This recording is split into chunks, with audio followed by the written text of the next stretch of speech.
Maawa po kayo. Huwag niyo po itong gawin sa akin. Pakiusap, huwag po. Wala ka ng kawala. Hawak na kita ngayon. Huwag ka nang pumalag-iha dahil wala ka nang magagawa. Bakit niyo po ba ito ginagawa? Ano pong kasalanan ko sa inyo? Pakawalan niyo na po ako, parang awa niyo na. Hinahanap na ako ng tatay at nanay ko. Wala akong pakialam. Ginagawa ko lang to dahil buhay ang kapalit nito. Kaya huwag ka nang sumigaw dahil wala namang makikinig sa'yo.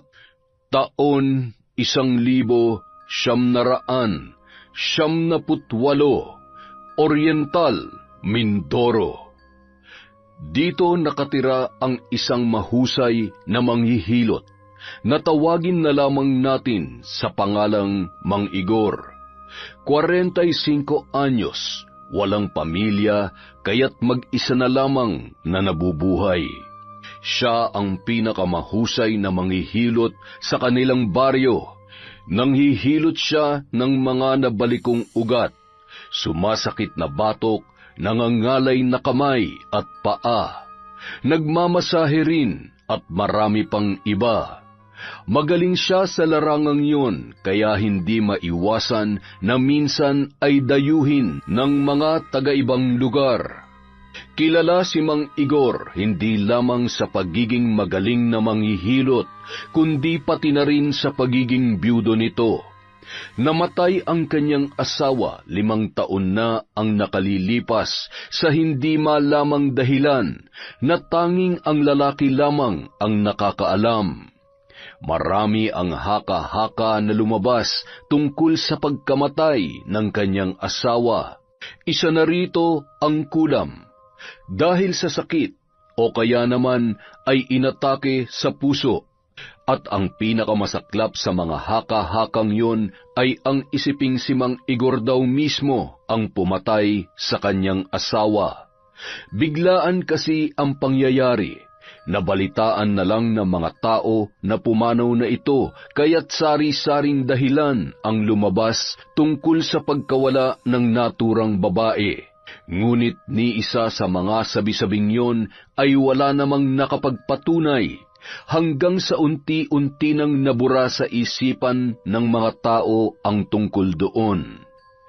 Isang umaga, yung susunod na, pakibilisan at marami pa nakapila. Oy, Nika, samahan mo naman ako rito sa loob, sige na.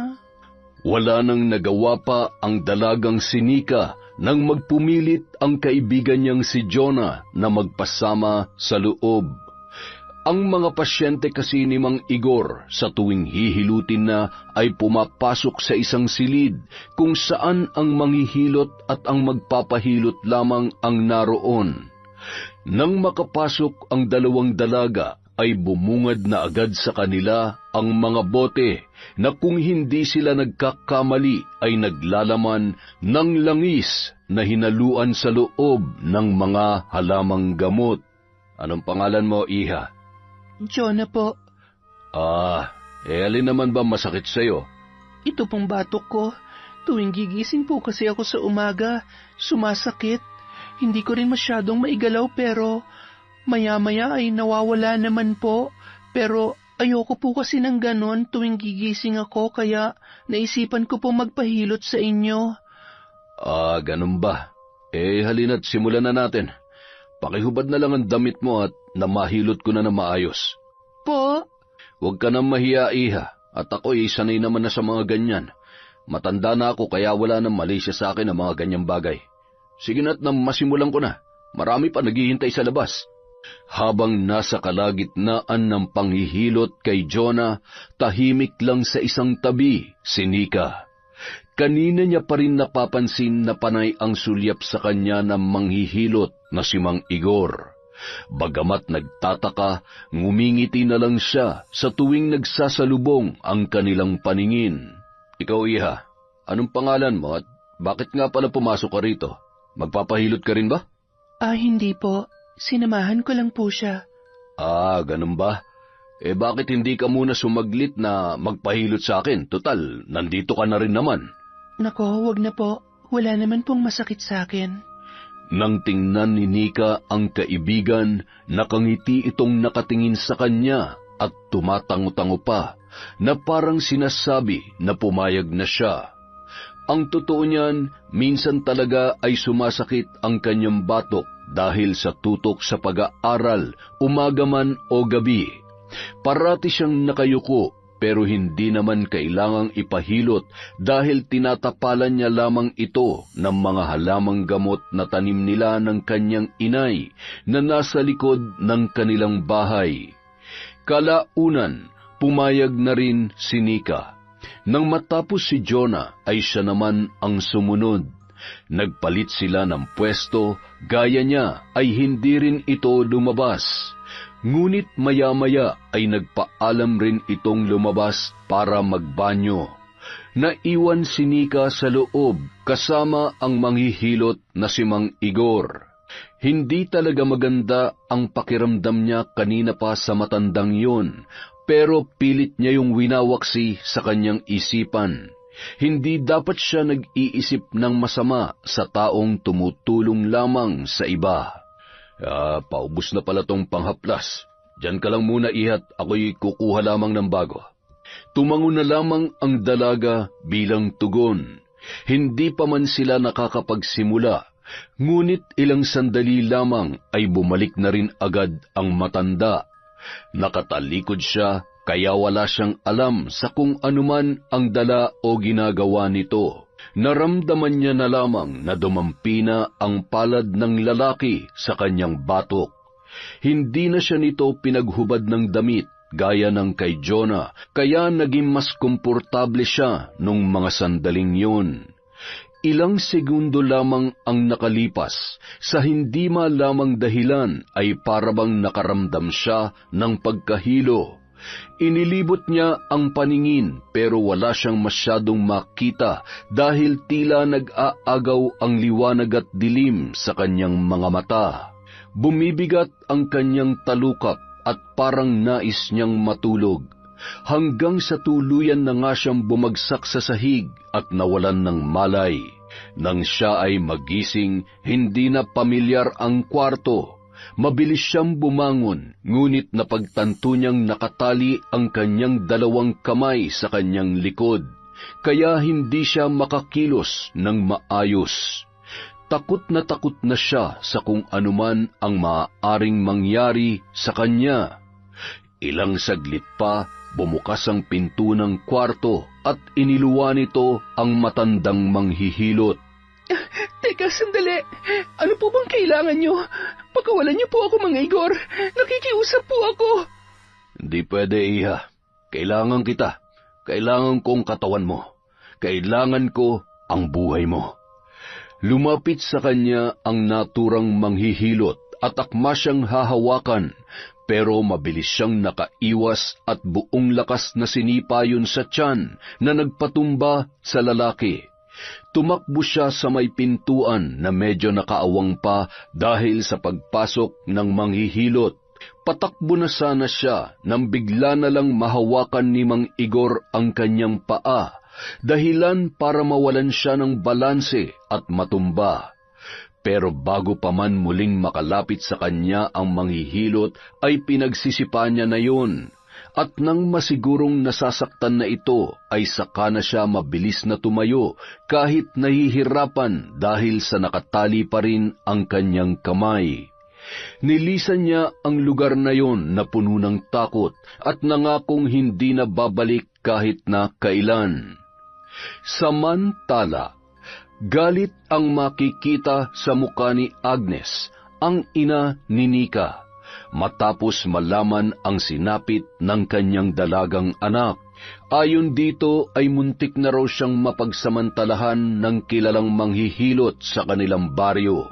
Nang gabi kasing dumating yun sa kanilang bahay ay takot at nanginginig pa. Mabuti na lamang nasabi pa ng dalaga ang nangyari bago halos hindi na makausap kinabukasan.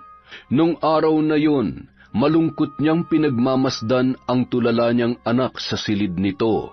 2 araw nang ganoon ang kanyang kondisyon, hindi masyadong makausap, bihira lamang kumain at parating tulala. Hindi man natuloy ang binabalak ng manghihilot kay Nika, ngunit nagbigay yun ng trauma sa dalaga. Hindi ako makakapayag na hindi siya managot sa nangyaring ito sa anak ko. Pagbabayarin ko ang Igor na yon. Hindi niya dapat ito ginawa sa'yo. Hayaan mo, anak, gagawa ako ng paraan. Tumungo siya sa isang silid at mula sa isang maliit na butas sa sahig, may kinuha siyang medyo may kalakihang kahon. Napabuga siya ng hangin nang buksan niya yon. Naglalaman ang kahon ng mga kagamitan sa pangkukulam at pambabarang. Ayaw niya na sanang muling balikan ang dati niyang gawain, ngunit gagawin niya yon, makapaghiganti lamang sa muntikan ng lumapastangan sa kanyang anak.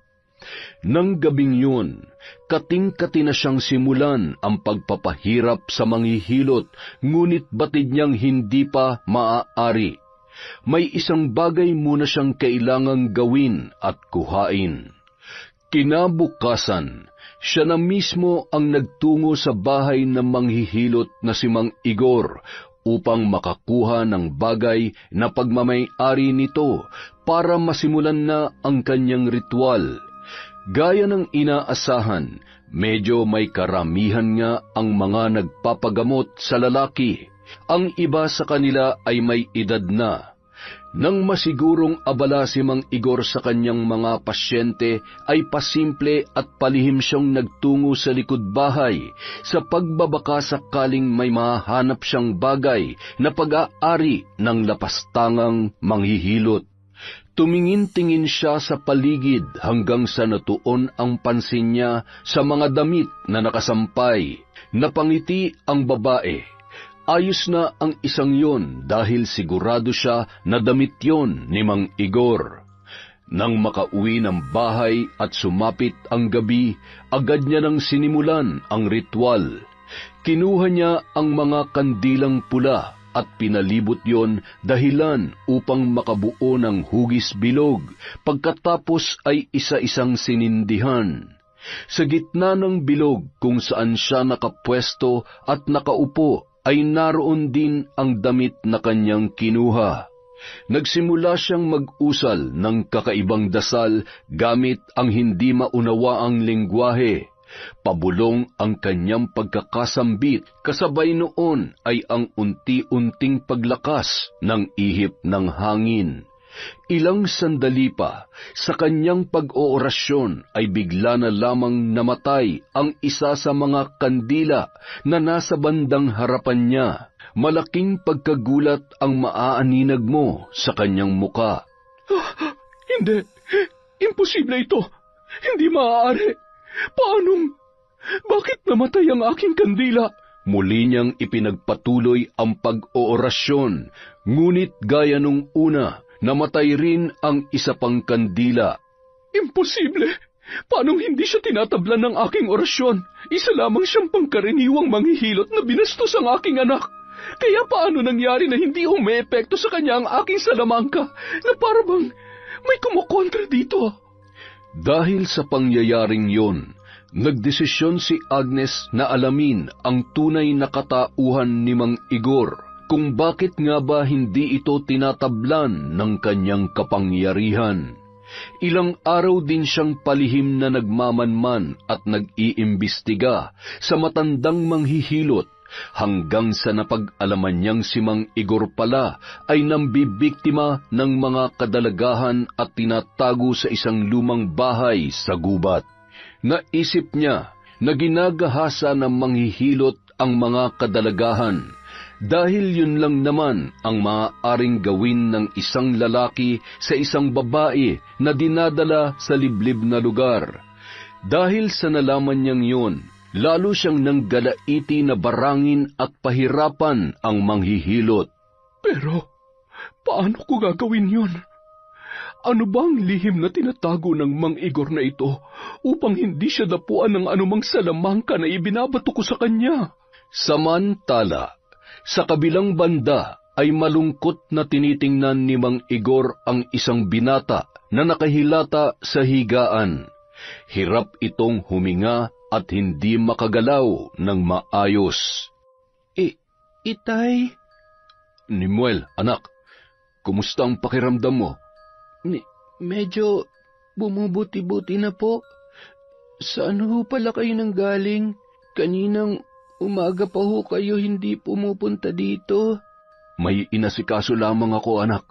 Eto, may mga dala kong pagkain para sa'yo. Pampalakas yan ng katawan, kaya kainin mo. Ginawa mo na naman po ba yon, Tay? Nambiktima na naman po ba kayo? Ano bang sinasabi mo, anak? Huwag ka na maraming tanong dyan. Kumain ka na lang. Sandali at ipaghahain kita, ha? Akala ko po ba ititigil nyo na yon, Tay? Napag-usapan na po natin yon, di ba? Napabuntong hininga na lamang si Mang Igor. Kahit ilihim niya ang ginagawa niyang pambibiktima ng kababaihan, nalalaman pa rin yun ng kanyang binatang anak na si Nimuel. Dahil konektado ang kanyang mga ginagawa sa katawan nito. Anak, alam mong labag rin ito sa kalooban ko, pero kailangan kong gawin alang-alang sa'yo. Kaya sana'y unawain mo na lang ako. Pero Itay, ginagamit ka lang niya. Ginagamit ka lang ng mambabarang na yon para sa pansarili niyang kapakanan. Sinasamantala niya ang sitwasyon natin. Hindi na baling gamitin niya ako, anak. Ang mahalaga'y mabuhay ka at gumaling ka. Yun lamang ang importante sa akin. Mabubuhay at gagaling nga ako, pero marami namang buhay ang masasakripisyo. Ayoko ng ganun, Tay. Nakikiusap po ako na itigil niyo na po yun. Hayaan niyo na labang ako sa sakit kong ito. Kung maaga man akong mamamatay, nakatadhana na sa akin yun, Tay. Tumigil ka na. Hindi yan mangyayari. Hindi ko yan hahayaan. Kaya sa ayaw at sa gusto mo, labag man ito sa kalooban mo, gagawin ko pa rin. Kaunti na lang, anak. Kaunting tiis na lang. Gagaling ka na. Ang kanyang anak na si Nimuel ay may malubhang sakit na walang anumang lunas kundi kamatayan. 2 uri ng kamatayan. Yun din ang sakit na ikinamatay ng kanyang asawa 5 taon na ang nakalilipas. Ang sakit na yun ay maituturing na sumpa sa angkan ng kanyang asawa na si Imelda. Isinumpa ng isang mangkukulam ang kanyang mga ninuno noon na sa bawat sanggol na isisilang ng kanilang angkan ay dadapuan ng malubhang sakit habang ito ay lumalaki, na walang kahit anong lunas kundi ang kamatayan ng dadapuan nito. Mayroon namang paraan upang gumaling sa sakit na yon, ngunit buhay rin ng ibang tao ang magiging kapalit. Matatakasan lamang ang sumpang yun kapag si Nimuel ay namatay na o may ibang taong iaalay ang buhay para siya ay hindi mamatay. Si Imelda, na asawa ni Mang Igor, ay mas piniling mamatay na lamang sa sakit na yon. Labis yung dinamdam ng manghihilot, kaya nang dapuan rin ng sakit na yon ang kanyang anak, ay ginawa niya ang lahat upang hindi ito mawala sa kanya. Nakipagkasundo siya sa isa sa mga malalakas at matandang mambabarang sa kanilang angkan, na tulungan siyang alisin ang sumpa sa kanyang anak. Kapalit noon ay ang pagpatay niya sa 13 babae upang maging alay. Sa bawat nabibiktima ni Mang Igor, unti-unting naaalis ang sumpa kay Nimuel at unti-unti rin yung gumagaling at lumalakas. Yun ang dahilan kung bakit nalalaman ni Nimuel ang kanyang ginagawa. Hindi siya makakaramdam ng paggaling kung walang inaalay ang kanyang ama. Sa sandaling makumpleto niya na ang 13, ay tuluyan ng gagaling ang kanyang anak at mawawala na ang sumpa. Ang mambabarang din na yun ang pumuprotekta sa kanya kung bakit hindi siya tinatablan ng anumang salamangka. Yun din ang kumukontrol sa isipan ng mga magulang o kamag-anak ng mga batang nabibiktima ng manghihilot. Sa sobrang lakas ng kapangyarihan ng mambabarang, hindi yon kayang kontrahin ng mga mangkukulam na mababang uri gaya ng ina ni Nika na si Agnes. Isang umaga, "Oh, anak, bakit bumangon ka na? Kaya mo na ba?" Ayos lang po ako. Medyo malakas na po ng konti ang pakiramdam ko kaya gusto ko munang maglakad-lakad sa labas. Ayoko rin naman pong humiga na lamang ng humiga. Sigurado ka ba? Halika't tutulungan na kita. Hindi na po, tay. Kaya ko na. Huwag niyo na lamang po akong pakialaman. Pagkatayo, tuluyan nang lumabas si Nimuel. Wala nang nagawa pa si Mang Igor kundi ang bumuntong hininga na lamang. Hindi man sabihin sa kanya ng anak, ngunit ramdam niyang may tampo ito sa kanya dahil sa kanyang ginagawa. Hindi niya naman ito masisisi dahil pinalaki nilang mabait, masunurin at inaalala ang kalagayan ng iba, hindi lamang ang kanyang sarili. Kung si Nimuel lamang ang masusunod, mas gugustuhin pa niyang mamatay na lamang sa sakit na yon, kesa mabuhay na marami namang namamatay ng dahil sa kanya. Ngunit para kay Mang Igor, bilang isang ama, hindi niya hahayaan na mangyari yon. Magkasalungat man sila ng kagustuhan, hindi na mahalaga yon para sa kanya. Ang iniisip niya na lamang ay tuluyang pagalingin ito upang makasama niya pa ng matagal. Masayang nilalanghap ni Nimuel ang hangin na dumadampi sa kanyang balat. Walang mga bahay at tao sa kanyang kinaroroonan, kaya malaya niyang nagagawa ang anumang naisin niya. Puro puno at mga damo lang ang kanyang nakikita, ngunit para sa kanya ay mas ayos na yon. Ayaw niya rin kasing makihalubilo sa ibang tao mula nang siya ay magkasakit.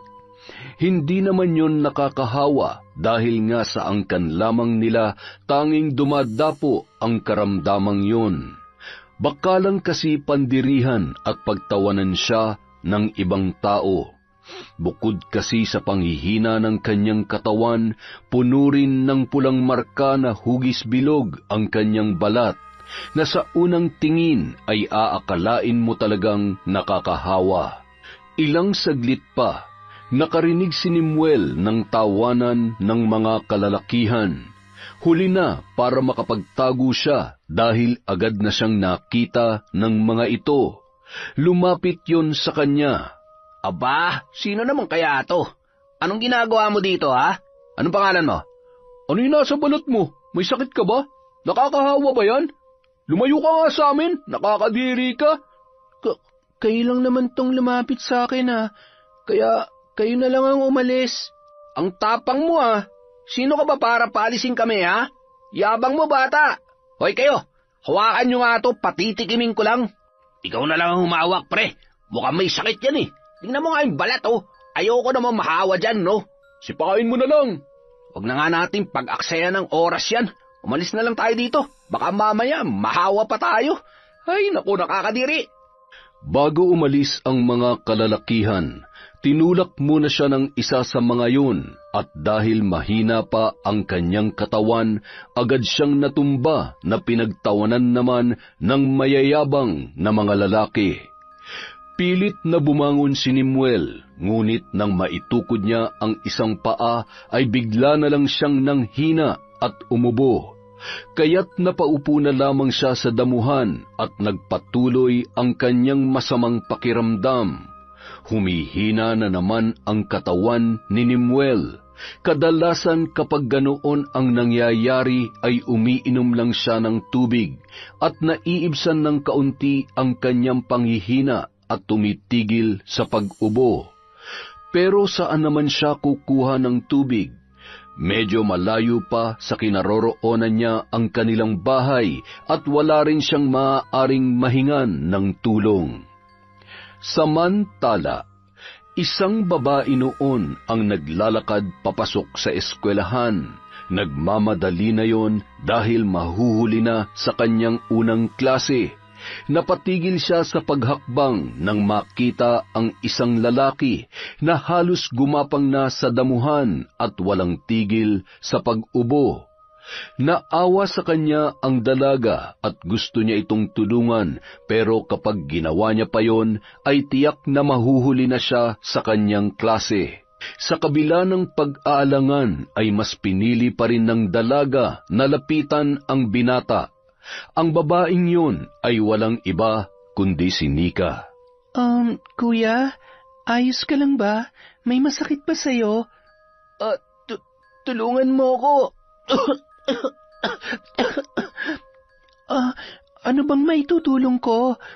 Tubig. Bigyan mo ako ng tubig. Mabilis naman na kinuha ni Nika sa dala niyang bag ang baon niyang tubig. Mabuti na lamang at lagi siyang nagdadala noon.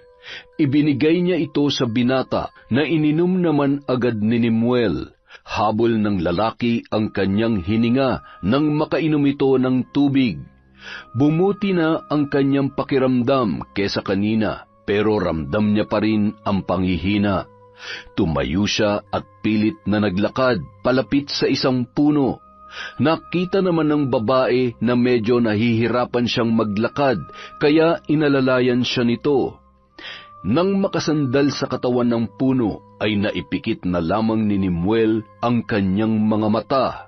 Hindi para matulog, kundi para magpahinga. Pakiramdam niya ay napakalayo na ng kanyang nilakbay para makaramdam siya ng ganoon katinding pagod. Maayos na bang pakiramdam mo? Medyo. Salamat sa tulong mo, ha.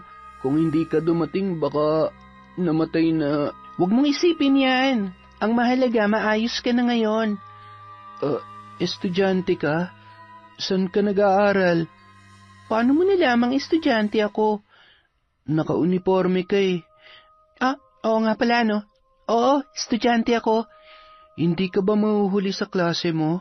Nahuli na ako, kaya hindi na lang muna ako papasok. Mapapagalitan lang ako eh. Pasensya ka na. Alam kong ako ang dahilan. Ayos lang yon. Saka, hindi man ako nakapasok, natulungan naman kita. Ang bait mo naman. Teka, anong pangalan mo? Nemuel. Ako naman si Nika. Ano nga palang nangyari sa'yo kanina? Bakit panay ang ubo mo tapos parang nahihirapan ka pang huminga? At yung mga pantal mo na kulay pula sa balat mo, ano yan? May sakit ka ba? Tinulak kasi ako ng mga lalaki na napadaan dito kanina. Mukhang nakursunudahan ako, kaya ayun, nanghina na lang ako bigla nung maitulak ako. Pero sanay na naman na ako sa ganito. Mahigit 1 taon na din, kaya hindi na to bago sa akin.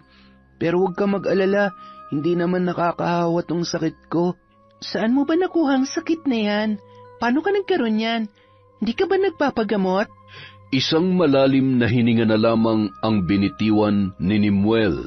Kung maaari lang sana niyang sabihin sa babaeng yon ang katotohanan, ay ginawa niya na. Nais niyang may mapaglabasan ng hinanakit sa lahat ng mga nangyayari sa kanyang buhay. Pero alam niya naman ang kanyang limitasyon.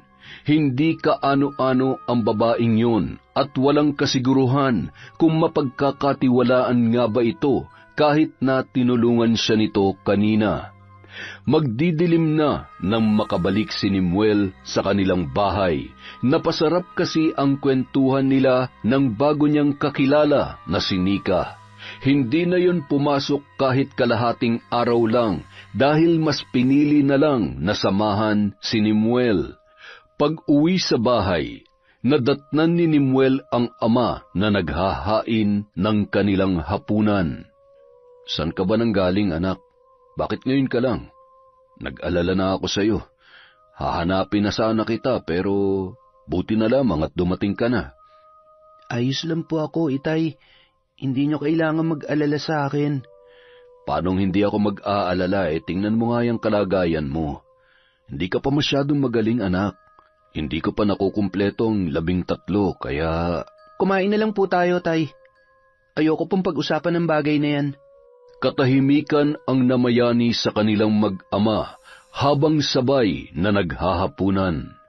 Tanging mga tunog ng pinggan na kanilang pinagkakainan ang maririnig at pagnguya ng kanilang bibig, hanggang sa hindi na nga nakatiis si Mang Igor at siya na ang unang nagsalita. May kailangan akong puntahan ngayong gabi. Pagkaalis ko, ikandado mo ang pinto. San ho kayo pupunta? May kailangan lang akong gawin. Mambibiktima na naman kayo? Anak, alam mo naman na... Bigla na lamang tumayo si Nimuel at naglakad papunta sa kanyang kwarto. Napabuntong hininga na lamang si Mang Igor na hindi na nagawang ituloy ang sasabihin. Hindi naman talaga ganoon ang pakikitungo sa kanya ng anak dahil nga pinalaki nila ito ng maayos at marespeto. Nagbago lang ang binata nang dapuan na siya ng sakit na may sumpa at nakipagkasundo naman si Mang Igor sa mambabarang para sa lunas sa sakit ni Nimuel. Tutol kasi ang bata sa ginagawa niya, kaya minsan ay nagkakaroon sila ng hindi pagkakaunawaan. Samantala, konsensya ang gumuhit sa mukha ni Nimuel nang makapasok sa kanyang kwarto. Hindi dapat siya umakto ng ganun. Hindi dapat niya basta nalang tinatalikuran ang ama, lalo na't nasa harap sila ng pagkain. Gusto niyang bumalik at humingi ng tawad, pero naunahan na siya ng hiya, kaya nanatili na lamang muna siya sa loob ng kwarto. Hanggang sa napagdesisyonan ng binatang lumabas, at gaya ng inaasahan, wala na doon ang kanyang ama. Nakaligpit na rin ang mga pinagkainan at nahugasan na rin ang mga plato. Malinis at wala nang dapat asikasuhin pa. Napaupo na lamang ang binata sa tabi ng mesa at napaisip. Isa yon sa mga hinahangaan niya sa kanyang ama. Masipag at maasikaso, at higit sa lahat, gagawin nito ang anumang bagay para sa kanya, kahit na makagawa pa yon ng matinding kasalanan. Kasama na roon ang pambibiktima nito ng mga babae upang ialay sa bruhang mambabarang kapalit ng lunas na tuluyang magpapagaling sa kanya. Bakit kailangan pa mangyari ito? Bakit kami pa? Bakit ako pa? Bakit ba kami pinahihirapan ng ganito? Hindi ba kami pwede mabuhay na normal gaya ng ibang tao?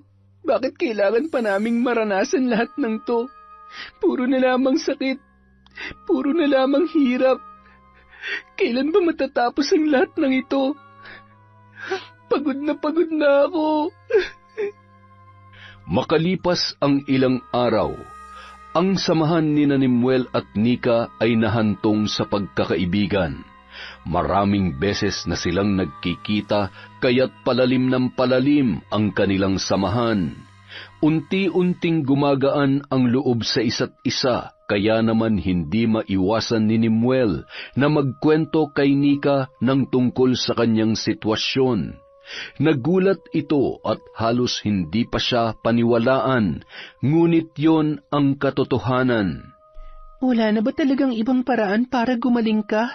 Ang ibig kong sabihin, yun lang ba talagang solusyon sa sakit mo? Oo yun lang ang tanging paraan para gumaling ako at humaba pa ang buhay ko. Kaya sana, ngayon na alam mo na, tatanggapin ko naman kung ayaw mo nang makipagkaibigan sa akin. Sino ba naman ako, di ba? Anak lang ako ng isang taong pumapatay ng mga babaeng kagaya mo. Ano ka ba naman, Nimuel? Hindi na mangyayari. Ngayon pa ba na alam ko na kung bakit ganyan ang sitwasyon mo? Hindi kita iiwan. Magkaibigan pa rin tayo, kaya huwag ka na mag-isip ng ganyan. Salamat. Ang bait mo talaga.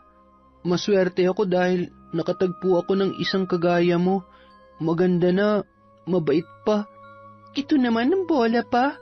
Pero teka lang, ilang linggo na rin tayo magkaibigan pero hindi ko pa nakikilalang tatay mo. Ano bang pangalan niya? Kasi Alam mo, isa rin yun sa tinatago namin. Hindi namin pwedeng sabihin sa ibang tao na mag-ama kami. Hindi kasi nila pwedeng malaman na meron siyang anak. Mapagkakatiwalaan mo naman ako eh. Pero sige, hindi kita pipilitin. Pero sana maging maayos ng sitwasyon nyo. Sige na nga, sasabihin ko na sa'yo. Baka magtampo ka pa sa akin. Ano ka ba? Hindi no. Kilala mo ba yung manghihilot dito sa atin? Si Mang Igor kung tawagin? Biglang natahimik si Nika dahil kilala niya ang manghihilot na si Mang Igor, ang taong muntikan ng gumahasa sa kanya. Naging dahilan pa yun para hindi siya makausap ng ina at ilang araw din na hindi nakapasok sa eskwela dahil masyado niyang dinamdam ang pangyayaring yun. Mabuti na lang hindi nagtagal, bumalik rin siya sa normal. Noong araw na tinulungan niya si Nimuel ay yun din ang araw na unang balik niya sa pagpasok. Si Mang Igor? Bakit? Kaano-ano mo siya?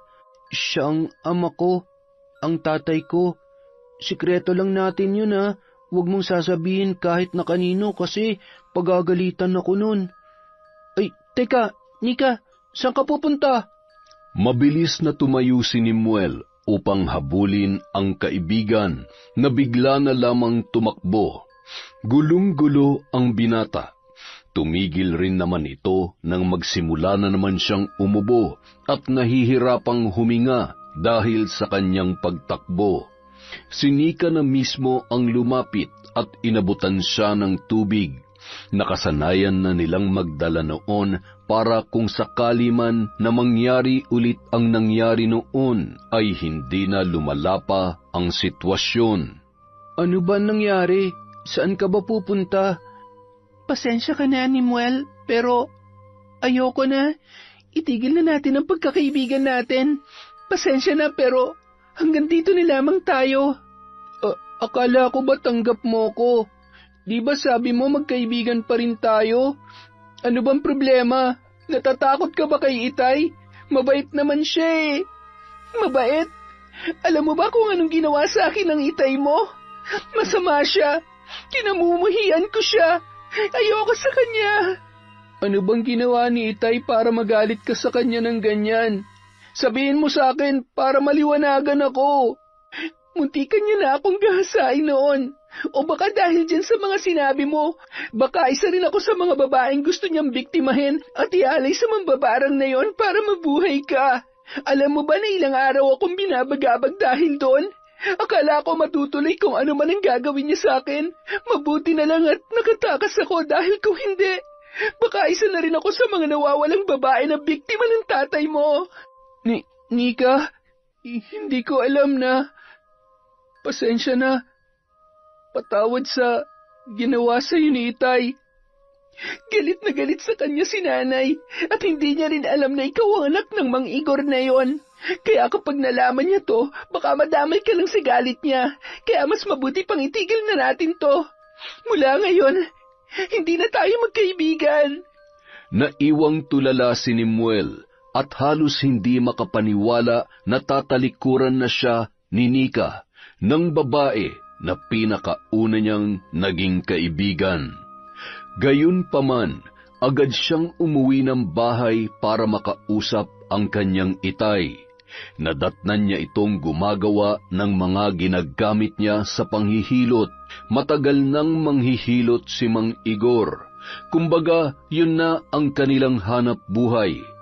Kahit magkano naman ay maaaring ibayad sa kanya, nakadepende sa pasyente kung magkano ang nais nitong ibigay. Itay, may kailangan ka ba, anak? Nagugutom ka na ba? May niluto ako dyan. Teka, ipaghahain kita ha. Hindi po ako gutom. Gusto ko po kayong makausap. Nimuel, anak, kung pipigilan mo na naman ako sa ginagawa ko, wag na, dahil hindi na magbabago pa ang isip ko. Si Nika, yung sinasabi ko sa inyo na babaeng kaibigan ko, kilala niyo ba siya? Sinong Nika ba yan? Huwag na kayong magmaang-maangan pa. Alam kong natatandaan niyo siya. Isa siya sa mga babae na gusto niyong biktimahin pero nakatakas siya. Alam niyo ho ba na sinabi ko sa kanya ang totoo? Ang tungkol sa kalagayan ko, sa sakit ko, at sa kung anong paraan para gumaling ako. Ano? Bakit mo ginawa yon? Mapapahamak tayo sa ginawa mong yan. Bakit? Yung mga babaeng binibiktima nyo, sa tingin nyo hindi sila napapahamak dahil sa ginagawa nyo? May pamilya rin sila, Tay. Pamilyang naghihintay at nagmamahal sa kanila. At ngayon, pati si Nika na nag-iisa kong kaibigan, nawala na nung malaman niya na ikaw ang ama ko. Tanggap niya na sana ako, Tay. Tanggap niya ang kalagayan ko, pero nung malaman niya na kayon tatay ko, mas pinili niyang layuan ako. Hindi niya matanggap na ang ama ng kaibigan niya ay yung taong muntik na rin pumatay sa kanya. Kasalanan niyo to, Tay. Kasalanan niyo kung bakit nawala sa akin ang kaibigan ko. Anak, patawarin mo ko. Alam mo naman na ginagawa ko lang to dahil... Paulit-ulit na lang tayo, Tay. Sabing hindi ko nga... Anong gusto mo, Nimuel? Mamatay? Mamatay gaya ng inay mo? Mamatay sa lintik na sakit na yan? At paano ako, ha? Paano na ako kapag pati ikaw nawala na? Wala akong nagawa nung mamatay ang iyong ina at pinagsisisihan ko na wala akong ginawa. Pinagsisisihan ko na pinanood ko lamang siya habang naghihirap at unti-unting namamatay sa pesteng sumpa na yan. At ngayong sa'yo naman to nangyayari. Sa tingin mo, hahayaan ko na pati ikaw patayin ang sakit na yan? Sa tingin mo ba hindi ako nahihirapan sa sitwasyon natin? Sa tingin mo ba madali sa akin lahat ng to? Halos hindi na ako makatulog gabi-gabi dahil sa konsensyang bumabagabag sa akin. Nahihirapan na ako, Nimuel. Pero kinakaya ko para mabuhay ka, para gumaling ka, para hindi ka matulad sa inay mo. Huwag naman sanang pati ikaw ay mawala sa akin. Dahil hindi ko yung kakayanin. Mamamatay na rin ako kapag pareho kayo nawala sa akin. Kaya sana naman intindihin mo ko, anak. Piliin mong mabuhay. Piliin mo ko at piliin mo ang sarili mo. Sabihin na natin makasarili, pero kailangan nating tanggapin ang katotohanan na minsan ay kailangan nating maging madaya para makapagpatuloy. Hindi ko na po alam, Tay. Gulong-gulo na po ako. Nilapitan na lamang ng lalaki ang kanyang anak at niyakap. Pareho na silang nag-iiyakan dahil sa hirap ng kanilang sitwasyon. Matapos ang sagutan nilang yun, ay nagkaayos naman sila. Hindi na muling kumontra pa si Nimuel sa kagustuhan ng kanyang ama. Naisip niya na kahit ano pa ang gawin at sabihin niya ay desidido na ang kanyang ama sa kanyang plano. Dahil kung gusto niya pang mabuhay, kailangan niyang maging makasarili. Mapait siyang napangiti habang nakatingin sa tahimik na ilog. Nakasandal ang likod sa puno habang nakaupo. Hinahagis sa ilog ang maliliit na bato na napupulot niya sa tabi ng kanyang kinauupuan. Doon sila parating tumatambay ni Nika, ngunit ngayon ay siya na lamang mag-isa. Mula nang tapusin ni Nika ang pakikipagkaibigan sa kanya, ay hindi niya na yon ginulo pa. Bagamat nalulungkot, wala naman siyang magagawa, kundi tanggapin na lamang ang katotohanan na ayaw na sa kanya ng dalaga. Nimuel? Napalingon agad ang binata sa kanyang gilid kung saan naroon ang babaeng parati niyang kasama doon. Ilang araw na rin kasi ang nakalipas nang huli silang nagkita. Nika, bakit nandito ka? Bakit? Bawal ba akong pumunta dito? Hindi. Halika, maupo ka dito. Pagkatapos noon, isang matinding katahimikan ang namayani sa dalawa. Tila ba para silang magkasintahan na may tampo sa isa't isa at naghihintayan lamang kung sino ang unang manunuyo. Gusto ko nga pala ulit humingi ng tawad sa nagawa sa'yo ng itay ko. Nagkasagutan na nga kami, pero ayos na. pasensya na talaga. Hindi ko hihingin na patawarin mo siya kasi naiintindihan ko naman ang pinanggagalingan ng galit mo sa kanya. Paano kung pati sa'yo magalit ako? Paano kung kamuhian rin kita? Anong gagawin mo? Hindi ko alam. Siguro tatanggapin ko na lang na galit ka sa akin kahit na masakit at alam ko na malulungkot ako. Bigla na lamang tumawa ang dalaga na ipinagtaka naman ng binata. Nakakunot ang noo niya na tumingin doon. Kahit kailan talaga napakaseryoso mo. Teka, alam mo ba kung bakit ako nandito? Bakit nga ba? Kasi ayos na. Pinapatawad ko ng itay mo. Napag-isip-isip ko rin itong mga nakaraang araw na nagagawa lang naman yun ng itay mo dahil sa'yo, dahil gusto kanyang gumaling. Pareho lang naman kayong biktima at nahihirapan sa sitwasyon, kaya sino ba naman ako para makidagdag pa, di ba? Ha? Talaga? Salamat sa pag-intindi ha. Napakabait mo talaga. Tumikil ka na nga sa mga papuri mo na yan. Naiilang ako Pero basta, ngayon tatanungin kita ni Muel. Gusto mo bang ginagawa ng itay mo o hindi? Ayaw ko yung ginagawa niya pero gusto kong gumaling at mabuhay pa ng mas matagal. Hindi ko na nga alam Gusto ko na ayaw ko. Ayaw ko na gusto ko. Naguguluhan na talaga ako. Kung ganon, humanap tayo ng ibang paraan para gumaling ka ng hindi na kinakailangan pumatay ng itay mo at makipagkasundo dun sa bruha. Pero wala nang ibang paraan Yun lang talaga. Mayroon yan, magtiwala ka lang. Kung wala man, edi hihingi tayo ng tulong para makuha yung sinasabi mong lunas. Pero paano? Imposible yan. Bigla na lamang siyang hinatak ni Nika patayo, kaya nagpatianod na lamang ang binata. Dahil sa mga sinasabi nito sa kanya ay bigla siyang nabuhayan ng loob, bagamat may kaunting pangamba at alinlangan dahil baka ikapahamak nila ang kanilang pinaplano. Lumapit sila sa isang albularyo at doon balak humingi ng tulong. Malayo pa ang pinanggalingan nila. Nasa kabilang bayan pa kasi ang bahay ng albularyong yun, kaya sana ay hindi sila mabigo. Ay nako, pasensya na at hindi ko kayo matutulungan. Hindi sapat ang kaalaman ko para labanan ng ganoong klaseng mambabarang. Wala na po ba kayong ibang kilala na pwedeng makatulong sa amin? Sige na po, gusto ko na po makawala sa sumpa na ito. Sandali lang. Sino nga ba? Bumukas ang pinto at iniluwa noon ang dalawang may kaedarang lalaki. Baka sila makatulong sa inyo. Pasyente mo? Ay, hindi. Humihingi lang sa akin ng tulong na labanan ng isang mambabarang. Pero hindi lang ito basta mambabarang. Sobrang lakas. Naalala niyo ba yung mambabarang na nakaharap natin 7 taon na nakalilipas? Kung hindi ako nagkakamali ay siya din yon. Nag-agaw buhay pa nga tayo dahil sa kanya. Kaya sabi ko sa mga batang ito ay hindi ko sila matutulungan. Tama siya. Hindi basta-basta mambabarang na yon. Gustuhin man namin pero pasensya na at wala rin kaming magagawa. Pero paano na po ang kaibigan ko? Ang itay niya. Nahihirapan na po sila sa sitwasyon. Kapag hindi tayo gumawa ng ibang paraan, mapipilitan na lang talaga ang itay niya na mambiktima ng mga babae. Nakikiusap po ako. Tulungan niyo po kami. Baka po may iba pa kayong naiisip na paraan.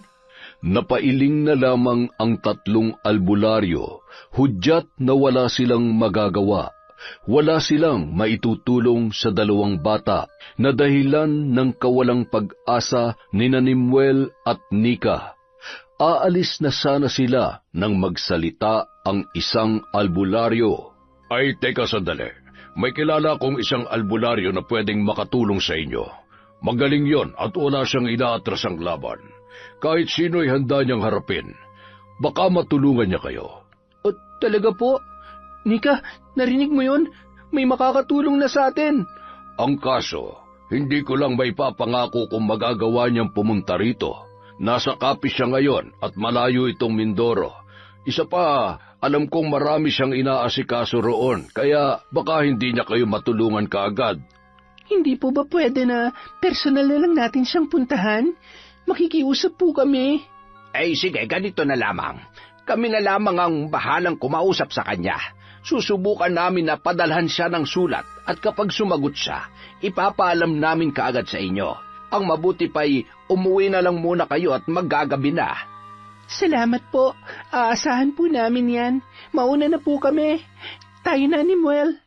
Pagkalabas ng 2 bata sa bahay ng albularyo, Sa tingin mo ba matutulungan kaya nila tayo?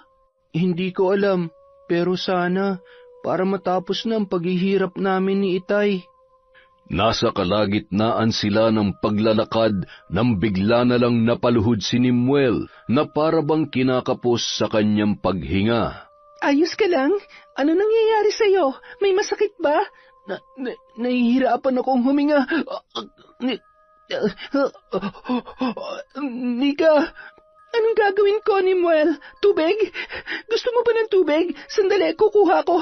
Pero mukhang wala naman tubig na maiinom dito. hindi na.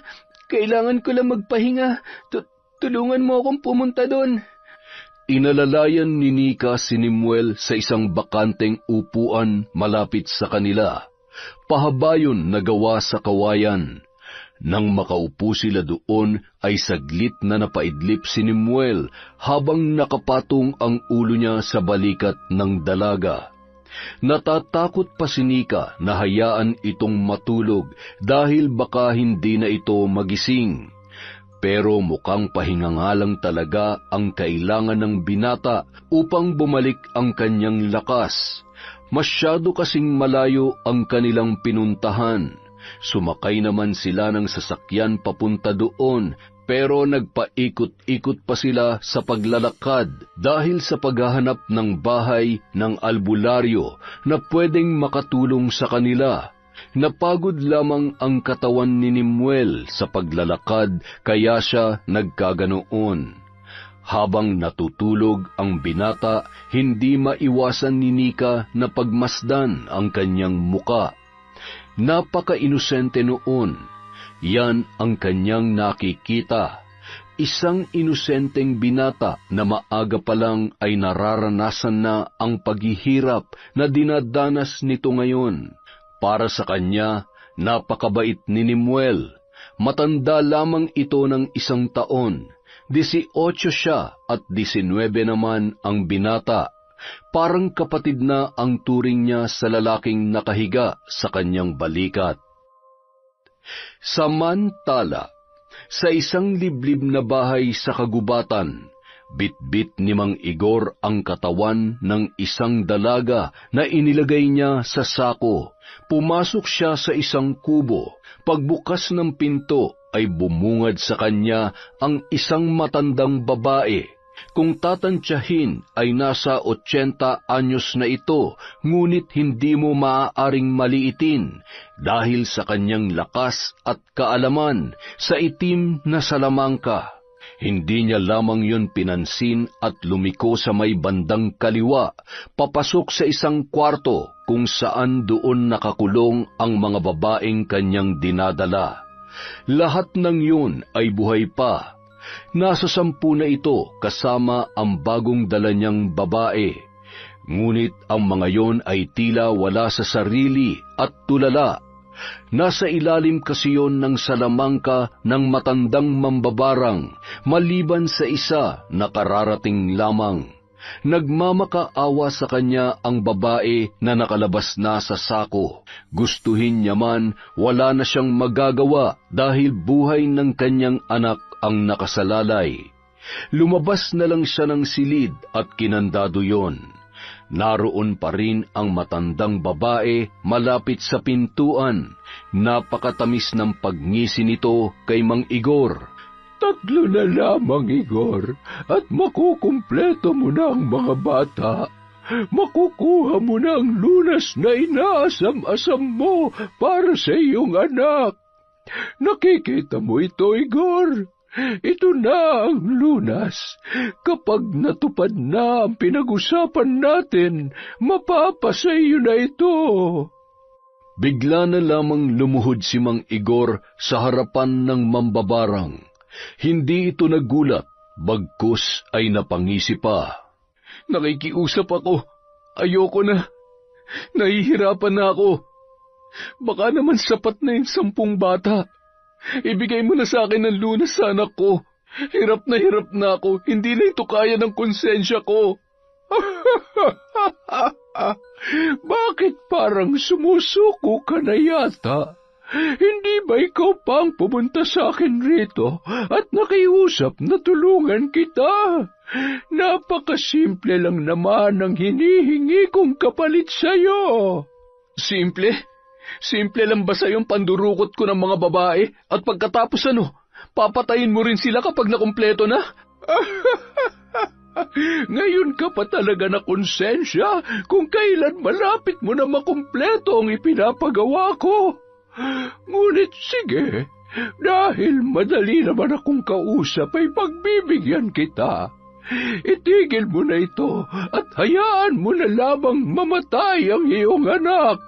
Hindi ako titigil. Itutuloy ko to basta't maibigay mo lang sa akin ang lunas ng anak ko. Nagmamakaawa ako. Humalakhak lamang ang mambabarang na parang nasisiyahan pa sa nakikitang paghihirap ni Mang Igor. Ilang sandali pa ay napatigil ito at ang kaninang mapaglarong mga ngiti ay napalitan ng galit. Napadaing si Mang Igor nang bigla na lang siyang tumalsik. Tumama pa ang kanyang likod sa pader ng lumang bahay na yon at agad siyang napasuka ng dugo. Walang hiya! Traidor! Ano bang sinasabi mo? Hindi kita maintindihan. Ang anak mo, humihingi siya ng tulong sa mga albularyo. Akala niyo ba hindi ko malalaman yon? Balak niyo pa akong traidorin at pagkaisahan. Kung ganon, hindi kayo magtatagumpay. Kung ano man ang ginawa ng anak ko, hindi na yun mauulit. Kakausapin ko siya at pipigilan. Huwag mo lamang sirain ang pinag-usapan natin. Nagmamakaawa ako sa iyo. Dapat lang, dahil sa oras na malaman ko na may ginagawa kayong salungat sa napagkasunduan natin, magsisisi ka at magdurusa ang anak mo.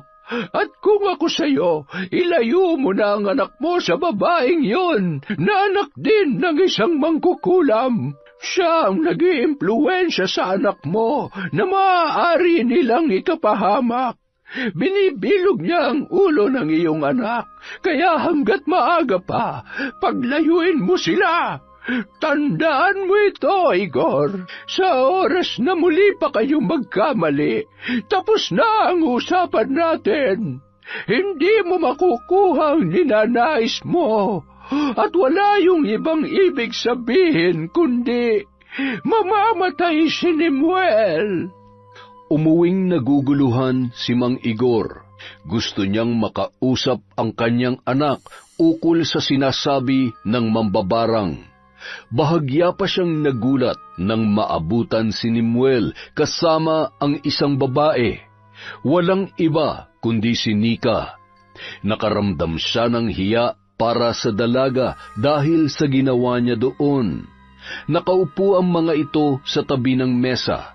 Mabilis na yumakap si Nimuel sa ama nang siya ay makita nito. Itay, meron po ako magandang balita. May nakausap po kami ni Nika na mga albularyo. Ang sabi nila, kakausapin nila yung isa pang albularyo na kaibigan nila para tulungan ako. Tutulungan tayo. Hindi pa po sigurado pero tiyak na tutulungan po tayo nun. Itay, hindi nyo na po kailangan mambiktima ng mga babae para makuha nyo ang lunas na mambabarang na yun dahil... Hindi tayo makikipagtulungan sa kanila, kaya itigil mo na yung kahibangan mo. Kahibangan? Tay, bakit po ganyan kayo? Hindi ba kayo masaya na may tutulong na sa atin? Walang tutulong sa atin at hindi tayo hihingi ng tulong sa kahit na kanino. Alam mo ba, nalaman ng mambabarang ang ginagawa mo na paghingi ng tulong sa iba. Muntikan na niyang bawiin ang pinag-usapan namin. Mabuti na lang at napakiusapan ko pa. Pero tay, Pagkakataon na po natin to para makawala sa mambabarang na yon. Makinig ka, anak. Kapag sinuway pa ulit natin ang kagustuhan ng mambabarang, hindi niya na tayo tutulungan. At lalong hindi niya ibibigay ang lunas para dyan sa sakit mo. Siya lang ang makakatulong sa atin. Tinutulungan? Itay, hindi niya tayo tinutulungan. Sinasamantala niya tayo. Itay naman, makinig naman po kayo sa akin. Alam kong napagkasunduan na natin to, pero hindi pa rin po talaga kaya ng konsensya ko. Kaya ngayon na may tutulong na sa atin, dito na lang tayo, Tay. Sa ganitong paraan na lang natin kunin ang lunas. Tama na. Hindi tayo makikipagtulungan sa mga albularyong yon. Gawin mo ng sinasabi ko at itigil mo na to. Kung ayaw mong ikulong kita rito at hindi na kayo magkita ng kaibigan mong yan na anak pala ng... Ay, basta. Tapos na ang usapan na to. Magpahinga ka na at pauwiin mo na si Nika. Naiwang tulala si Nimuel. Hindi niya inaasahan na ganoon ang magiging reaksyon ng kanyang ama. Ang akala niya matutuwa ito sa maganda niyang ibabalita. Lumapit sa kanya si Nika na kanina pa nakikinig. Hinawakan siya nito sa balikat bilang pagdamay. Hayaan mo na muna siya, Nimuel. Bukas mo na lamang siya kausapin. Makukumbinsi mo rin siya kapag pinagpilitan mo ang gusto mo. Ganyan kasi ang mga magulang. Isa pa, hindi din naman natin alam kung kailan makakapunta rito yung sinasabi nilang albularyo o kung papayag ba yon. Kaya hanggat may oras pa, kausapin at kumbinsihin mo na ang tatay mo. Kulitin mo na din kung kinakailangan. Salamat. Sana nga. Ayoko magtalo ulit kami ni Itay dahil dito. Pero, sandali. Kaya mo na bang umuwi mag-isa? Gabi na. Pwede namang dito ka na lamang matulog. Hindi naman siguro magagalit ang inay mo. Kaya ko na. Saka, para namang kaya mo akong ihatid sa amin tapos babalik ka mag-isa. Baka mamaya mahimatay ka pa sa daan. Ay, sa bagay. Hayaan mo kapag gumaling na ako naman na maghahatid sa'yo para makabawi naman ako. Kaya nga kumbinsihin mo ng itay mo at huwag ka nang matulala dyan. At lalong huwag kang panghinaan ng loob. Malalampasan mo rin yung mga pagsubok na kinakaharap mo ngayon. Makalipas ang 2 araw, patuloy pa rin sa pangungumbinsi si Nimuel sa kanyang ama, ngunit panay rin ang tanggi nito. Gayunpaman, hindi sumuko si Nimuel gaya ng bilin sa kanya ni Nika. Pinilit niya pa rin ito ng pinilit. Hindi na magbabagong isip ko, anak. Nakapagdesisyon na ako at yun na yun. Itay, makinig naman kayo sa akin. Natigil sa pagsasalita si Nimuel nang may kumatok sa kanilang pintuan. Napapailing na lang na lumapit doon si Mang Igor at binuksan ang pinto. Magandang araw ho. Dito ba nakatira si Nimuel? Ako po yun. Sino po kayo? Ako yung albularyo na sinasabi nung mga albularyo na nakausap nyo at kailangan nyo raw ang tulong ko. Kayo po ba yun? Itay, papasukin niyo po siya. Wala nang nagawa pa si Mang Igor nang lapitan na ni Nimuel ang nasabing albularyo at hinila ito papasok sa loob ng bahay. Maupo po kayo. Salamat. Ako nga pala si Marcelius at nandito ako para tulungan ka. Tulungan kayo. Maraming salamat po. Hindi niyo alam kung gaano ako kasaya ngayon. Sandali lang. Pero hindi na namin kailangan ng tulong mo at ng kahit na sino, kaya pwede ka nang umalis. Pumasok ka na sa kwarto mo, Nimuel. Itay naman! Huwag nang matigas ang ulo. Pumasok ka na ron. Nagpalipat-lipat ang tingin ng albularyong si Marcelius sa mag-ama. Naguguluhan kung bakit tila ayaw tanggapin ng tatay ang kanyang tulong. Ngunit nang titigan niya ang mga mata ni Mang Igor ay doon niya unti-unting naunawaan kung bakit ito ay tumatanggi. Inaya niya munang umupo ang dalawa. Nag-aalangan pa si Mang Igor pero sumunod na rin siya sa sinabi ng albularyo. Agad rin naman na pinakilala ni Nimuel ang kanyang ama na wala yatang balak magsalita nung mga sandaling yon. Batid ko ang bumabagabag sa iyo, Igor. Huwag ka mag-alala. Kaya ko kayong tulungan sa problema ninyo. Alam ko pero hindi na kailangan. Kaya kong iligtas mag-isang anak ko. Hindi mo kilala ang mambabarang na yon. Malakas siya. Kapag nalaman niyang sinuway ko na naman siya, Kilala ko siya, at hindi ko itinatanggi na malakas nga siya. Minsan ko na rin siyang nakaharap noon dahil sa isa kong pasyente. Nahirapan ako at nag-agaw buhay rin ako, gaya ng ibang albularyo na nagtatangkang lumaban sa kanya. Kaya sinabi ko sa sarili ko na sa susunod na magharap kaming muli ay hindi na mauulit ang pangyayaring yon. Lalo na ngayon na alam ko na kung ano ang kahinaan niya. Kahinaan? May kahinaan po ang mambabarang? Lahat tayo ay may kahinaan, Nimuel. Mahirap nga lang alamin yung sa iba. Ngunit lahat tayo ay may likas na kalakasan at kahinaan. Gaya na lang ng sa ama mo. Ikaw ang kahinaan at kalakasan niya. Kaya nga siya napilitang gawin ang isang bagay na hindi naman dapat dahil natatakot siyang mawala ka. At yun ang kahinaan ng itay mo na sinasamantala ng mambabarang. Kung sa kalakasan naman, marahil, bagamat hindi na siya pinatatahimik ng kanyang konsyensya araw-araw, gabi-gabi, ay patuloy pa rin siyang lumalaban para sa'yo. Tama ba ko, Igor? tama ka, pero hindi pa rin ako sang-ayon sa pagtulong mo. Bahagya namang natawa si Marcelius. Hindi niya akalain na ganoon pala katigas ang loob ng kanyang kaharap. Pero nauunawaan niya kung saan nanggagaling ang katigasan noon. Nauunawaan kita kung ano ang pinupunto mo, pero buhay ng anak mo nakasalalay dito. Yun na nga buhay ng anak kong pinupunto ko. Kaya hindi ko pwedeng suwayin ang mambabarang sa utos niya dahil kapag ginawa ko yun, hindi niya ibibigay ang lunas na makakapagpagaling sa anak ko. Mamamatay si Nimuel. Mamamatay siya na baka mas mahirap pa sa pinagdaanan ng asawa ko. Nakikita mo ba ang anak mo, Igor?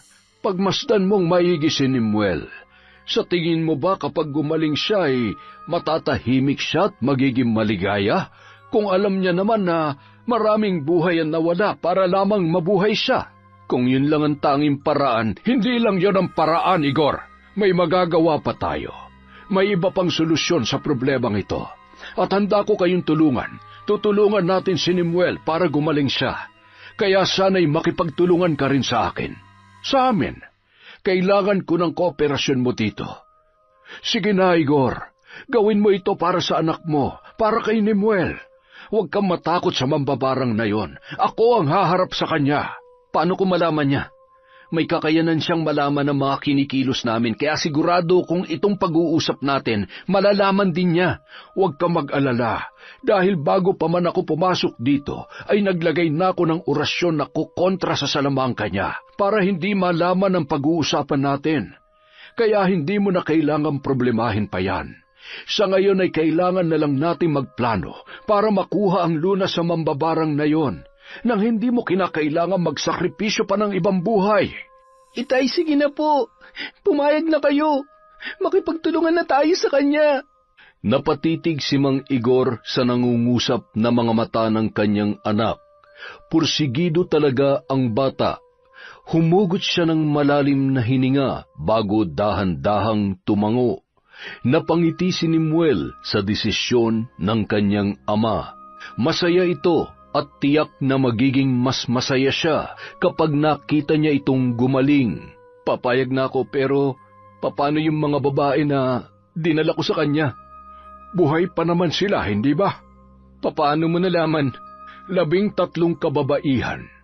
Ayon sa kaalaman ko, yun ang kailangan ng mambabarang para ialay sa isang dyablo. Kapalit noon ay ang dagdag na kapangyarihan at walang hanggang buhay. Magagawa niya lang ang ritual na yon sa oras na makumpleto ang 13. Sabay-sabay niyang pupugutan ng ulo ang mga babae at sabay-sabay ring mamamatay. Kasama yun sa ritual na gagawin, kaya maaari pa natin silang mailigtas at makuha. Imposible yun. Kahit mag-isa lang siya sa bahay na yun, puno yun ng salamangka. Kung walang pahintulot niya, hindi tayo makakapasok. Ako ang bahala doon. Basta ang pagtuunan mo ng pansin ay ang lunas para sa anak mo. Nagpatuloy pa ang kanilang pag-uusap para sa gagawing plano. Hanggang sa pagtulog ay hindi pa rin mawala ang ngiti sa labi ni Nemuel. Bagamat masaya ay naroon pa rin ang pangamba sa kanyang loob. Wala pa namang kasiguruhan kung magtatagumpay sila, ngunit may tiwala siya sa albularyong si Marcelius. Kinabukasan, maaga pa lamang ay naghahanda na sila. Pumunta rin si Nika kasama ang kanyang inang si Agnes, maging ang dalawang albularyo na nakausap ni Nemuel. Hindi nga lang nakasama ang isa dahil nagkataon din na may pasyente ito na kailangang unahin. Kaya bali 3 silang albularyo na tutulong, yung 2 at si Marcelius. Kapansin-pansin rin ang mga galit na titig ni Agnes kay Mang Igor. Kung hindi lang talaga ako pinilit ng aking anak na halos magmakaawa na sa harap ko, hindi ko kayo tutulungan. Sino ba namang ina ang tutulong sa taong nagtangkang gahasain ng kanyang anak? Inay, hindi nga po yun ganon. Wala siyang balak na pagsamantalahan ako. Hindi nga, pero gagawin ka namang alay sa dyablo. Tama na po, Inay. Napag-usapan na po natin to, di ba? Hindi po tayo nandito para makipagtalo. Nandito tayo para tulungan sila. Sana po mapatawad niyo ako. Pinagsisisihan ko na po ang mga nagawa ko. Pasensya na po kayo. Abay, dapat lang. Kung wala lang sa lamang ka na pumuprotekta sa'yo, malamang ay matagal ka nang naghihirap ngayon sa orasyon ko. Tama na yan. Wala na tayong panahon para sa pagtatalong yan. Kailangan na nating umalis para marating na agad ang bahay ng mambabarang. At sa tulong ni Igor, matutuntun natin yon. Naglakbay na sila patungo sa gubat kung saan naroon ang bahay ng mambabarang. Mahigit 1 oras din ang kanilang nilakad. Nangunguna ang 3 albularyo, nakasunod sina Nemuel at Nika, at nasa hulihan sina Mang Igor at Agnes. Kinakabahan ako, Nika. Paano kung mabigo tayo? Sigurado wala na akong pag-asang gumaling dahil sa galit ng mambabarang. Kaya natin to, Nemuel. Hindi hahayaan ng mga albularyo na manaig ang masamang bruha na yon. Basta magtiwala lang tayo sa kanila. Teka, sandali lang. Parang hindi ito yung daan. Dito tayo sa kaliwa. Agad naman silang sumunod patungo sa daang itinuro ni Mang Igor. Pero pagkaraan lang ng ilang sandali, tila hindi na naman sigurado ang manghihilot sa daan na kanilang tinatahak. Napahawak ito sa sentido na parabang nag-iisip. Saan na ba yun? Mukhang alam ko na kung ano nangyayari. Nililigaw niya tayo. Alam na niya ang pagpunta natin, kaya ginugulo niya ang isip ni Igor para hindi natin matunton ang kinaroroonan niya. Paano na tayo ngayon yan? Mabuti pa umuwi na kami ng anak ko. Inay! William, hindi ba may alam ka sa ganito? Kaya mo itong kontrahin, hindi ba? Hindi ko may papangako pero susubukan ko ang aking makakaya. Umupo ang albularyong si William at parang nagdadasal lamang ito kung iyong titingnan.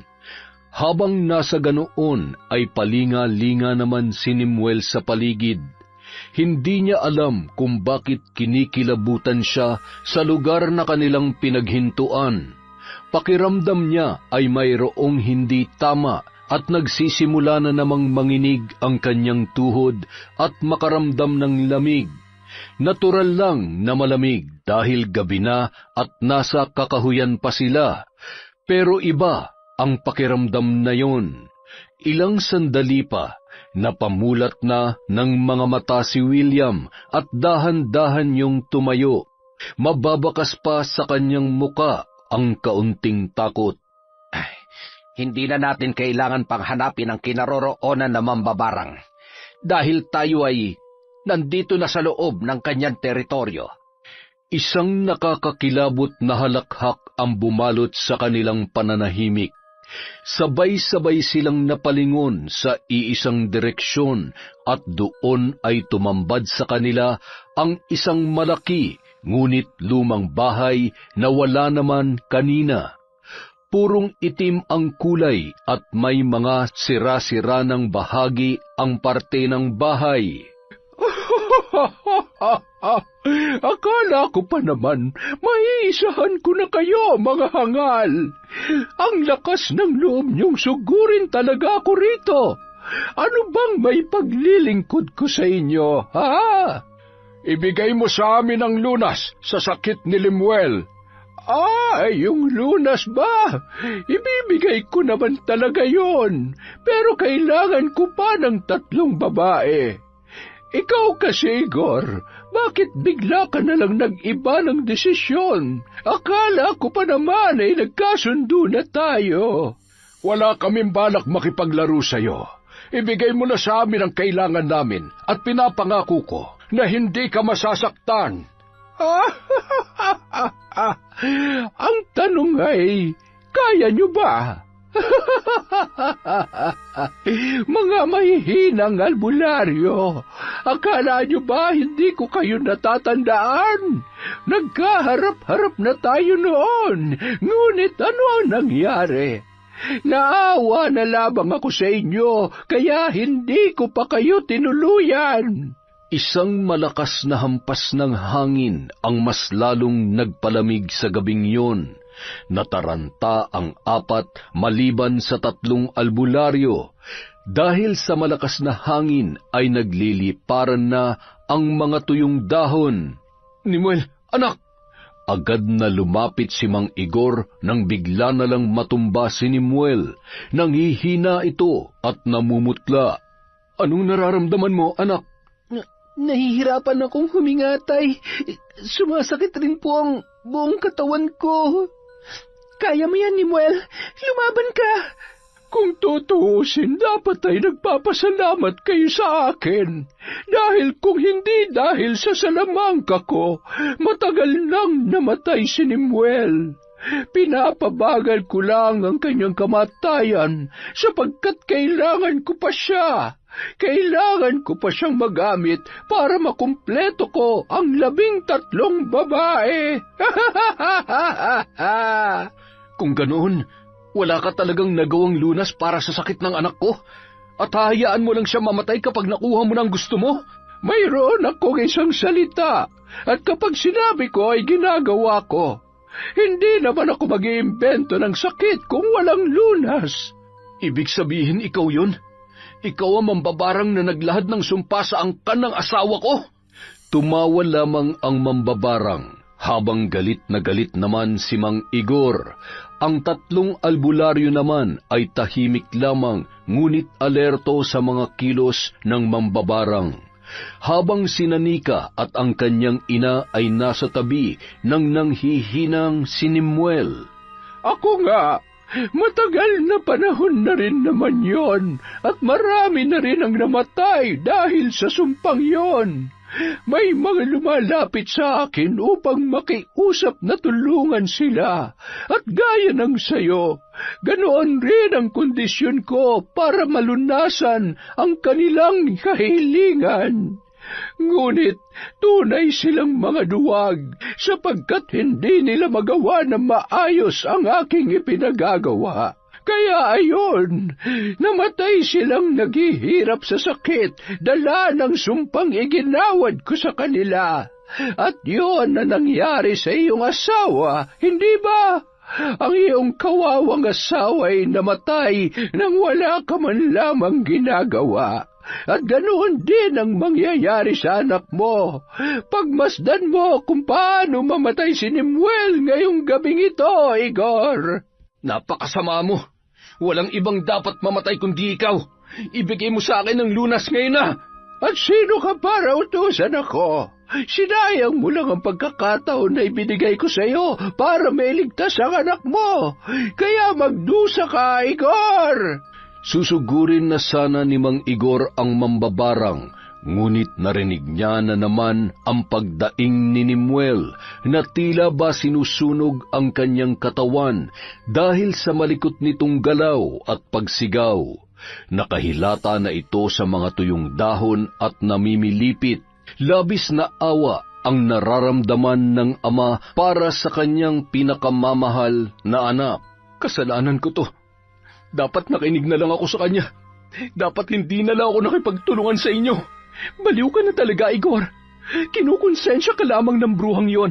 Sa sandaling makumpleto ang 13 babae, hindi natin alam kung anong sunod na mangyayari. Siguradong mas lalakas pa ang kapangyarihan niya kung nagawa mo ang ipinagagawa niya.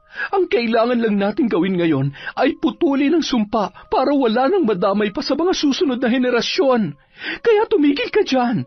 Huwag mong sisihin ang sarili mo o kahit na sino man. Walang ibang may kasalanan dito kundi ang bruhang yon. Matapos marinig ang sinabi ni Agnes, natahimik na lamang si Igor. Samantala, dahil sa katigasan ng mambabarang ay napilitan sina Marcelius at ang 2 albularyo na labanan siya. Mula sa loob ng bahay na nasa likuran ng mambabarang ay naglabasan ang iba't ibang uri ng insekto. Mga insektong hindi mo gugustuhing makadapo sa iyong balat dahil sa dalang sakit ng mga ito. Gamit ang orasyon ni William, natataboy niya ang mga insektong nagnanais na lumapit sa kanilang dalawa ng isa pang albularyo na si Hernan. Hernan, pumasok ka sa loob ng bahay. Hanapin mo ang mga babae at ilayo mo na rito. Bilis! Bilis mo habang hindi pa tayo napapansin ng mambabarang. Pero paano kayo? Kami nang bahala dito. Basta ilayo mo na ang mga babae. Tumango lamang si Hernan, habang si Marcelius ay pilit na lumalapit sa mambabarang upang ito ay pigilan. Ngunit nahihirapan siya dahil sa malakas na hangin ang sumasalubong sa kanya. Idagdag pa ang mga tuyong dahon at mga alikabok na nagliliparan patungo sa kanya. Itigil mo na to! Ibigay mo na lang sa amin ang hinihingi namin! Imbis na sumagot ay muli na lamang tumawa ang bruha at nag-usal ng kakaibang lengguwahe. Nakapikit pa ito at sa kanyang pagmulat ay naging purong itim ang kanyang mga mata. Lalong lumakas ang hangin na kulang na lang ay liparin si Marcelius. Sumilay ang kakaibang ngisi sa labi ng mambabarang. Ilang sandali pa, biglang tumalsik ang albularyo at bumagsak sa lupa. Tatayo na sana siya nang bigla na lang niyang naramdaman ang kanyang pag-angat sa ere at tila sumisikip ang kanyang leeg. Sa hindi kalayuan sa kanya, naroon ang matandang mambabarang na nakataas ang isang kamay at nakatapat sa kanya na animoy sinasakal nito si Marcelius. Ano ngayon, Marcelius? Hawak na kita sa leeg! Hindi mo na sila matutulungan dahil mamamatay ka na! Imbis na matakot, napangisi lang ang albularyo na tila ba mayroon pa siyang alas laban sa mambabarang. Talaga lang, ha? O baka naman ikaw ang mamamatay kapag nalaman mo at nalaman niya kung ano ang nalalaman ko? Ha? Ano ang ibig mong sabihin? Alam ko na ang kahinaan mo. Kahinaan? Isa'y ang kahibangan. Wala akong kahinaan. Kung ganon ay itinatanggi mo na pala ang apo mo. Bumagsak na lamang bigla si Marcelius sa lupa dahil sa pagkagulat ng mambabarang. Natahimik ito at bakas sa muka ang pagkatakot at pagkakagulat. Batid ko kung sino siya at kung nasaan siya.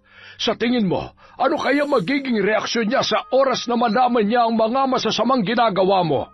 Sigurado ako madidismaya siya sa iyo at hindi lang yon, kamumuhian ka niya. Gusto mo ba yung mangyari, Lorena? Paano mo nalaman ang pangalan ko? At bakit alam mo ang tungkol sa apo ko? Wag mo siyang sasaktan dahil kung hindi... Hindi ko yun gagawin kung ibibigay mo sa akin ang lunas para kay Nimuel at mangangako ka na ititigil mo na ang mga ginagawa mo. Nabaling ang atensyon ng mambabarang na si Lorena kay Mang Igor na tumatakbo habang hawak ang isang maliit na bote na naglalaman ng lunas ni Nimuel. Nag-usal siya ng isang dasal at maya-maya pa'y 2 sanga ng puno ang nabali at bumagsak mismo sa likod ni Mang Igor. Nadaganan siya noon, ngunit mahigpit pa rin ang pagkakahawak niya sa lunas. Nilapitan siya ni Agnes upang tulungan, ngunit mas pinili ni Mang Igor na ibigay ang lunas at ipainom kay Nimuel kesa sa tulungan siya ng babae. Bagamat may pag-aalinlangan, hinablot ni Agnes ang gamot sa kamay ni Mang Igor. Bago tuluyang makalapit si Agnes sa dalawa, nilingon niya pa si Marcelius na nilalabanan ang mambabarang gamit ang makapangyarihang orasyon. Napahawak sa tainga ang mambabarang at panay ang sigaw nito. Hindi niya na inalampa ang mga susunod na nangyari dahil mas pinagtuunan niya ng pansin ang nag-aagaw buhay na binata. Ipainom mo na ito sa kanya, anak. Bilisan mo. Eto na yung lunas ni Muel. Gagaling ka na. Si Itay, nasaan siya? Huwag mo na muna siyang isipin. Inumin mo na yan. Madali ka. Tinulungan pa ni Nika na mainom ni Nimuel ang lunas dahil sa panghihina ng katawan nito na halos pati kamay ay hindi na magawang iangat. Matapos mainom yun, nawalan siya ng malay na naging dahilan ng pagkataranta ni Nika. Nimuel, gumising ka. Inay, ano po nangyari? Bakit nawalan siya ng malay? Di ba dapat gumaling na siya? Hindi na sumagot pa si Agnes, bagkus ay pinagmasdan lang nito si Nimuel na nakapatong ang ulo sa hita ng kanyang anak.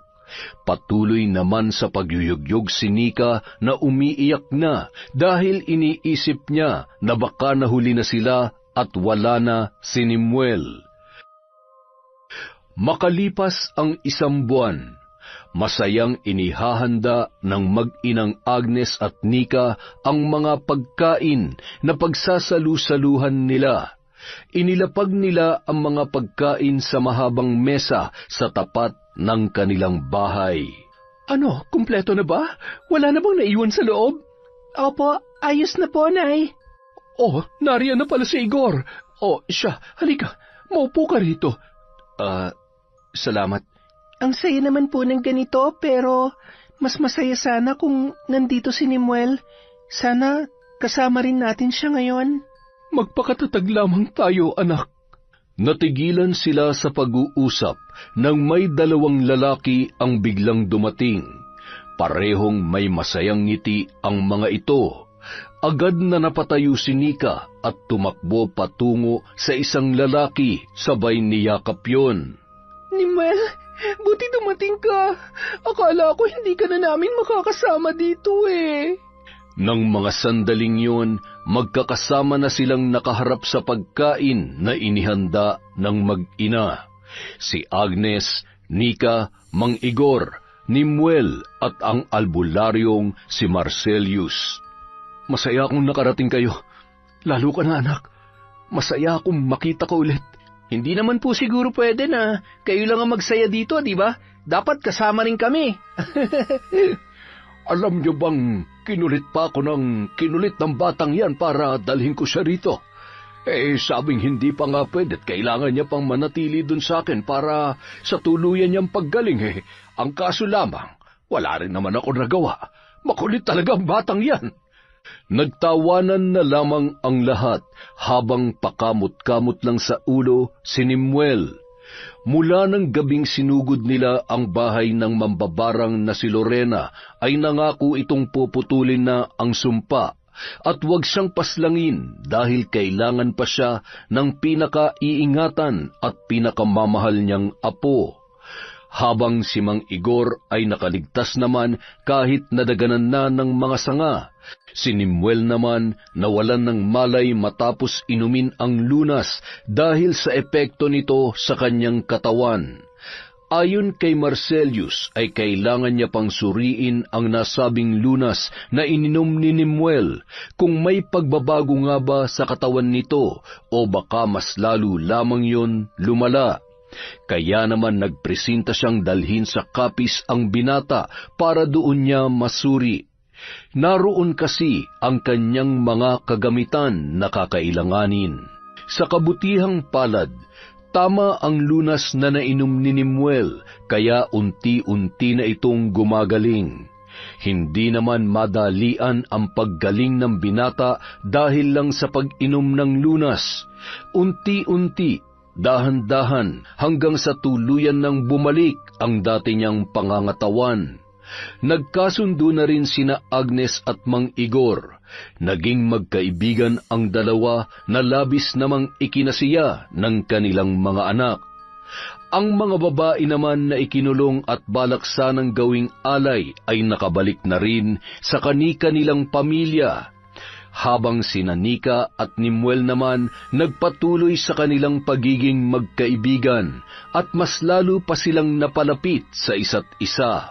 Walang umaamin, ngunit halata sa kilos at tinginan ng dalawa ang kanilang pagkakaintindihan. Masaya si Nemuel na sa wakas ay natapos na rin ang kanilang kalbaryo. Magaling na siya. Nariyan ang kanyang ama, si Nika at ang ina nito. Idagdag na rin si Tata Marcelius na napalapit na sa kanya. Ang mga taong yun ang nagsisilbi niyang pamilya at kalakasan. Kung may kahinaan man siya, siguro yun ay kung mawawala ang lahat ng ito sa kanya. Yon, isa na namang malupit na kwento mula sa kwentong Enteng. Dahil dyan, mahaba ang listahan natin ng shout-out. Simulan na natin, mga kaibigan! Okay. Hello po kay Virginia Belay, kay Manuel Baldonado, kay Kurt Mina at ang mga classmate niya, kay Oler at Zepeda family in Bochum, Germany, and in Lanzarote, Spain, from Filipina Palsario. Hello po kay May Honey from Russia, kay Romil Colo and family from Masbate. Hi kay Tomas, kay Troy, kay Tresha May, kay Axel Rose, at kay Maria Rosalie Galandes. Hello po kay Carmi Siblon from Yokohama, Japan, kay Chander de Guzman from South Korea. Hello kay James Obordo. Hi kay Eve Bonkoff, Buhay Japan Channel. Hi kay Imelda Adari at sa mga classmate niya. Kay Eva Aruta from Singapore. Hi kay Dayan Angguling, kay Elvira Malakas at sa buong pamilya. Hi kay Bianca from Maryland, from Christian Raven. Hello po sa mga magulang ni Dores Estander na sina Nanay Julie at Tatay Mario. Mag-iingat po kayo palagi. Hello kay Un Heyun from Macau. Hi kay Mary Jean Helera, kay Clint Shine Shaman, Mom and Dad De Jesus family from Ludinaredo. Hi po kay Maura 620. Hi kay Dinalyn Supapo from Riyadh. Hello po kay Lent TV, kay Jingjing from Joselito Sumayod, kay Aida Jorgensen from Denmark. Hi kay Jenilyn Mix Vlog. Hello po kay Rene E. Peteros, kay Ryan Robert Alba. Hi kay Alma Naong, kay Alma Vanguardia, kay Alin Tala. Hello din po kay Evelyn Punzal, kay Annalisa Malatbalat from Australia, at syempre kay Tino Ramos. Again, maraming salamat po sa walang sawang pagsuporta sa Kwentong Enteng.